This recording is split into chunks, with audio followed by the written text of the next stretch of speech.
packing efficiency of the solid are considered as spherical in shape. These spherical particles cannot occupy 100% space inside the volume of the unit shell.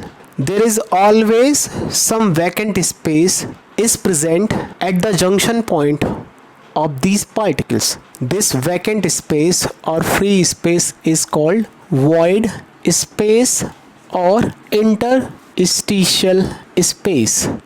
Higher percentage of the vacant space represent the poor packing of the crystalline system. Packing efficiency is the percentage of volume by the particles in one unit shell.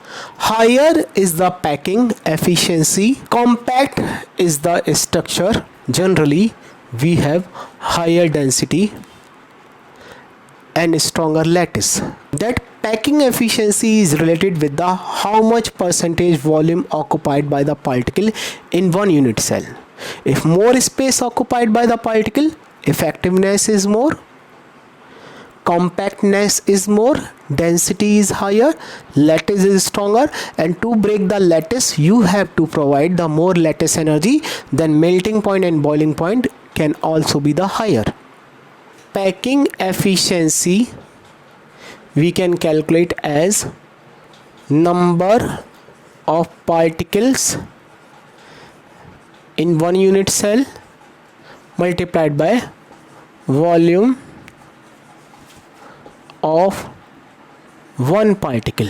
Number of particle multiplied by volume of one particle multiplied by 100, because we have to find out this packing efficiency in terms of percentage, divided by volume of one unit shell. We know that in the simple unit cell particles are present at only corner, and these particles of the corner, they have the physical contact with each other. This is the case of the simple unit cell. Particle of the corner, they have touch with each other. Here I am showing the three faces of the simple unit cell. This one, blue one, is the front face, green one is the side face, right side face, and red one is the top face. These two particles of the radius r, and this total is called the A. A is equal to 2r. Now let's calculate the packing efficiency. Number of the particle in the simple unit cell is 1 multiplied by volume of the one particle, 4 by 3 pi r cube multiplied by 100 divided by volume of the unit cell, that is a A cube. So what we have, 4 by 3 multiplied by 22 by 7 into r cube multiplied by 100, 8 r cube. 11 divided by 21 multiplied by 100, T 2.4% percentage free space. So it is also very easy. 100 minus packing efficiency, 100 minus 52.4, so that is 47.6%. Next we have body centered unit shell. Particles, those are present at the corner, they do not have the contact with each other.